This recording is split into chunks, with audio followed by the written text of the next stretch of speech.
October 23, 1942. 900 guns unleashed over 1 million shells in 5.5 hours, turning the North African night into what soldiers called the end of the world. This was the moment two legendary commanders and their opposing philosophies of war collided at El Alamein, 66 miles from the Suez Canal and the fate of the British Empire. Two men stood at opposite ends of a narrow desert corridor, each representing a fundamentally different vision of warfare. One believed in speed, audacity, and improvisation. The other trusted overwhelming preparation, methodical planning, and material superiority. Their clash would determine not just the fate of North Africa, but the course of World War II itself.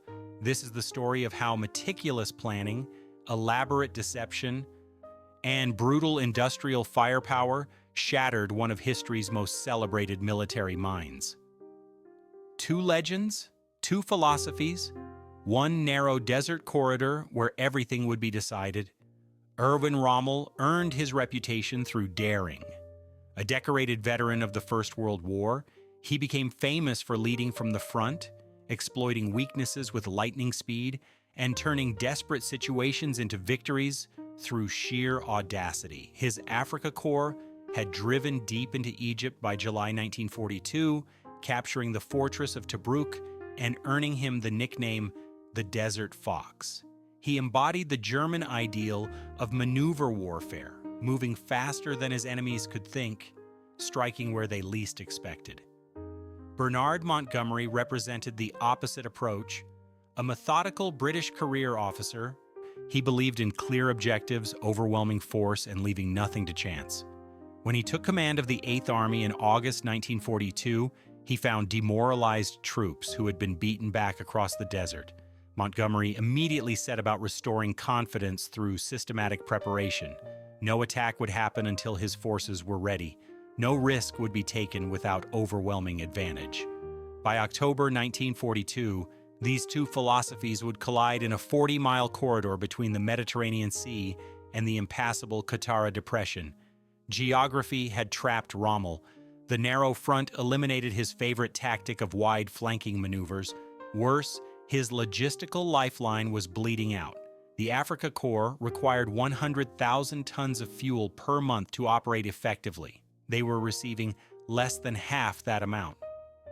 Allied aircraft and submarines were strangling Axis supply convoys crossing from Italy. Every gallon of fuel, every shell, every spare part became precious. Hitler's orders made the situation impossible. The Führer demanded Rommel stand fast. No tactical withdrawal, no strategic retreat to better positions. The Desert Fox, famous for his mobility, was chained to a static defensive line he knew could not hold against a determined assault. Montgomery amassed crushing superiority. His 8th Army numbered roughly 195,000 troops against Rommel's 104,000.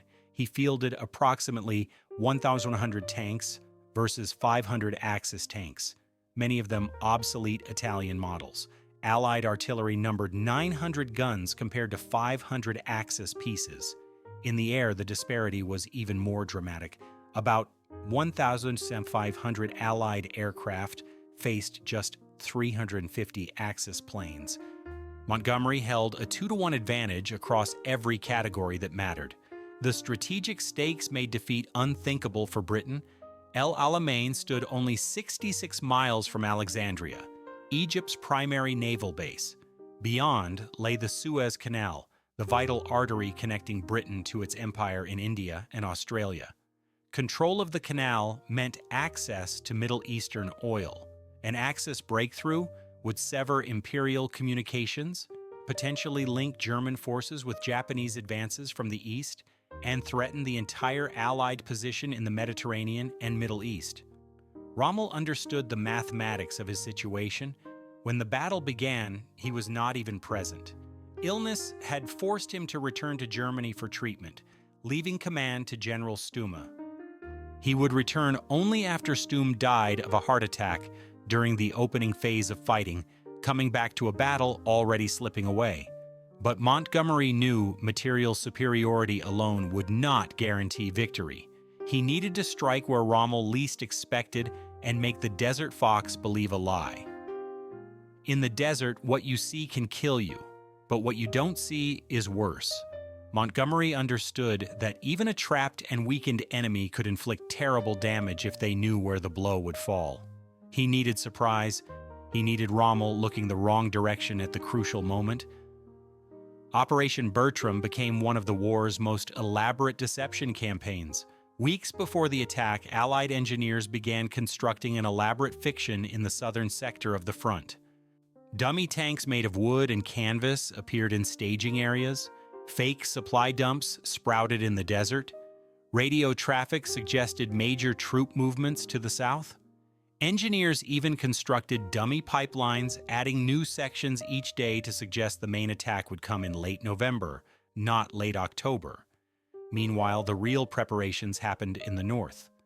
Real tanks moved forward at night, then hid under camouflage netting during the day.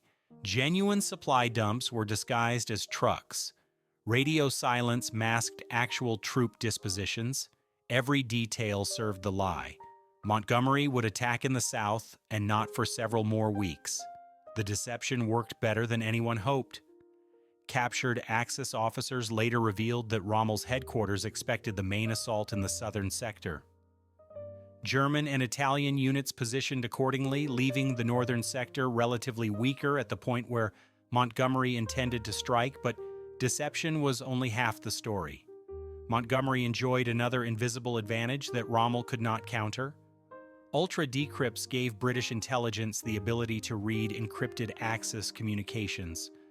Montgomery knew Rommel's fuel situation down to the last barrel. He understood German dispositions, their expectations, their weaknesses. Rommel was fighting blind while Montgomery saw everything. The fuel shortage became particularly devastating once combined with intelligence superiority. Even when the deception was revealed and Rommel realized the true attack was coming in the north, his forces could not rapidly redeploy. Tanks without fuel cannot maneuver. Infantry without trucks cannot move quickly enough. The strategic paralysis imposed by logistics became tactical blindness imposed by deception. Montgomery had turned Rommel's genius against him. The Desert Fox's instinct for rapid response meant nothing when he was looking the wrong way and lacked the fuel to react once he realized his mistake. Intelligence and deception had transformed material advantage into an insurmountable trap. When the deception was complete and Rommel was looking the wrong way, Montgomery unleashed hell itself. What does the end of the world sound like? Ask the men at El Alamein. At 9:40 p.m. on October 23, 1942, 900 Allied field guns opened fire simultaneously. The sound was beyond description. Soldiers later said the ground trembled. The night sky lit up with an unearthly glow visible for miles. Flares and tracer fire painted the darkness. Over the next 5.5 hours, Allied artillery fired more than 1 million shells at Axis positions. One British private recalled it as like the end of the world. Axis soldiers described confusion, terror, and disorientation as communications broke down and positions were obliterated. The barrage was one of the most concentrated bombardments of the entire Second World War. The psychological impact was immense. Even veteran troops who had survived years of desert combat had never experienced anything like this sustained fury, but the barrage was only the beginning. Ahead lay the Devil's Gardens. Rommel's engineers had planted approximately 500,000 mines across the front, anti-tank mines, anti-personnel mines. Mines interspersed with barbed wire and covered by interlocking fields of fire from anti-tank guns and machine gun positions. The minefields stretched up to 5 miles deep in places, designed to channel attacking forces into kill zones where Axis gunners could slaughter them. Allied sappers moved forward into this nightmare under direct fire. They worked on hands and knees, using mine detectors and prodding sticks to locate buried explosives. They marked safe paths with tape while bullets cracked overhead and shells exploded around them. One Royal Engineers NCO recounted sweating with fear and exhaustion, praying the next click was not the last. Casualty rates among engineer units exceeded 50% in some sectors during the opening hours. These men cleared the corridors that allowed infantry and armor to advance. Their courage under fire made the breakthrough possible. Without them, Montgomery's plan would have died in the minefields. Behind the engineers came the infantry, advancing through narrow cleared lanes while Axis defenders fought desperately. Then came the tanks, crowding into bottlenecks, vulnerable and exposed. The advance was methodical, grinding, and brutal. There were no dramatic breakthroughs, no sweeping maneuvers, just systematic destruction of one defensive position after another. Montgomery had designed this deliberately. His strategy, called crumbling, prioritized attrition over exploitation rather than risk rapid advances that might overextend his forces and expose them to counterattack. Montgomery focused on destroying Axis infantry divisions through sustained pressure. He would grind down the defenders methodically, then commit his armor only when the breakthrough was certain and sustainable. Critics called him slow. Some argued he lacked the killer instinct to pursue aggressively, but Montgomery's approach reflected hard lessons learned from earlier British defeats. Previous offensives had achieved initial success only to be thrown back by rapid Axis counterattacks. Montgomery would not repeat those mistakes. He would win decisively, even if it took longer. The battle raged for 12 days. Rommel, returned from Germany, watched his forces disintegrate. He pleaded with Hitler for permission to withdraw. Hitler refused, demanding the Afrika Korps stand fast.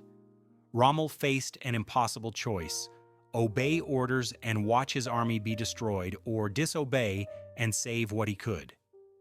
On November 4, 1942, Axis lines finally broke. Rommel, defying Hitler's direct orders, ordered a retreat westward toward Libya. The Desert Fox was broken. Montgomery's pursuit was slower than critics wanted. Logistical constraints, remaining minefields, and Rommel's skillful rearguard actions allowed tens of thousands of Axis troops to escape across 600 miles of desert toward Tunisia. The Eighth Army did not achieve the complete destruction some had hoped for, but the strategic victory was total. The Axis would never again threaten Egypt or the Suez Canal. 4 days after El Alamein, Allied forces landed in Morocco and Algeria during Operation Torch, trapping Axis forces between two Allied armies. By May 1943, the last Axis forces in North Africa would surrender. When the guns finally fell silent and the mines were cleared, the Desert Fox was broken. Not by a single brilliant stroke, but by the grinding weight of preparation, deception, and methodical destruction. El Alamein was won before the first shell was fired. It was won by Montgomery's meticulous intelligence work, his overwhelming material preparation, and his elaborate deception that turned Rommel's strategic cage into a tactical trap. The legendary Desert Fox, starved of fuel and bound by Hitler's orders, faced not just superior numbers, but a fundamentally different kind of warfare: systematic, attritional, and inexorable. Through 1 million shells, 500,000 mines, and the courage of sappers working on hands and knees in the dark, Montgomery proved that in modern industrial war, methodical planning could shatter even the most audacious genius. The battle was a clash of commanders, but more profoundly, it was the victory of preparation over improvisation, of material reality over tactical brilliance. Churchill said it best: before El Alamein, Britain never had a victory. After El Alamein, Britain never had a defeat. The tide had turned. The beginning of the end had begun in the North African desert, where two philosophies of war collided and only one survived.